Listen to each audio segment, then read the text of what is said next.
If you guys are looking for cheap and reliable coins over FC24, then please look no further than FIFAcoin.com. And there's also a special campaign going on at the moment between the 16th and 23rd of October where you can win FC24 boosting and players at FIFAcoin.com. And don't forget to use my code Martain for an extra 5%. Link will be in the description. Hi guys, Martain88 here and welcome back to another EAFC24 video. And today we're having a look at a formation that I'm going to say I used to play a lot. I still use it sometimes, but there's just a lot of other formations to use. And it's the 4-2-3-1 second variation.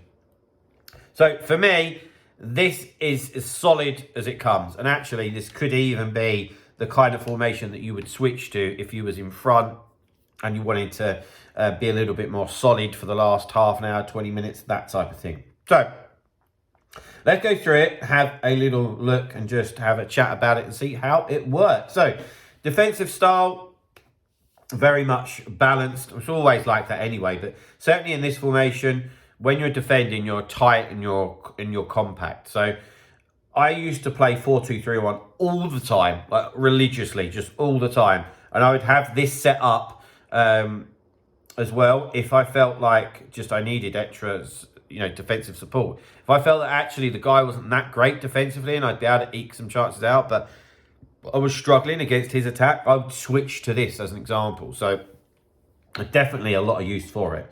Defensive width, 40, same old story, 4 at the back. It doesn't change, just stay nice and tight. Defensive depth, 50.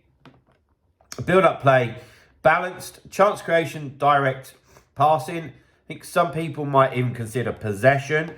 But I think that when you do win it, you've got to get out. And there are enough options on the ball when you do play this. But if you play possession, it's going to be too slow to get out and difficult to get out, in my opinion.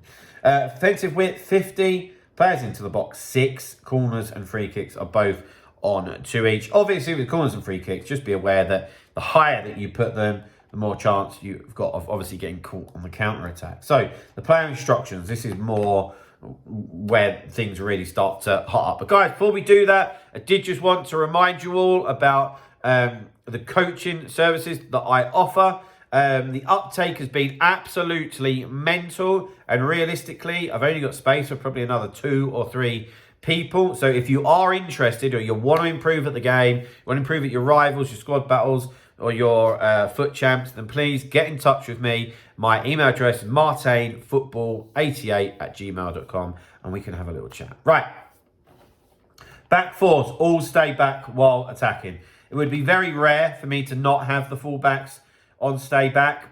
Realistically, if you've got a winger, then I will have them on stay back, because in any formation, you do need to offer some width, even if it's like a 4-3-1-2 or a 4-1-2-1-2 narrow. You've got to offer some width or you'll just become incredibly predictable. And if you're predictable, that means that you're easy to play against. It's one of the biggest things that I talk about in like my coaching sessions, is making sure that, we aren't predictable, because it makes you easy to play against. So, although Hakimi and Grimaldo are not bad at fullback, so I can actually get them forward if I want to, but I'll do that off of my own back. I'll be triggering runs, or a lot of the time, certainly in footage that I watch from coaching sessions, like I will see that people will receive the ball with the fullback and they've got 20 or 30 yards of grass in front of them. Take the ball forward, get your team up the pitch, guys.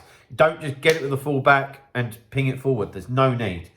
Into the 2 CDMs. Now, this isn't ideal. I'm not sure if you're not aware, this is a fresh account of mine that I've had to start. Won't go into that. But realistically, I'd like De Bruyne and Kimmich would be okay in this scenario. Kimmich and Jorginho is a bit too defensive, okay? Realistically, you'd like one of these to be able to do a little bit going forward.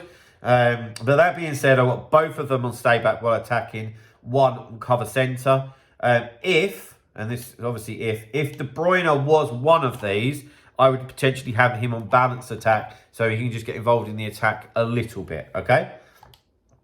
Right, on to the 2 wingers. So they're obviously very important, and they need to be pacey. They really, really do, okay? So we've got comeback on defence, which means that defensively we're going to be solid as a rock. And they're much deeper to help the fullback, you know.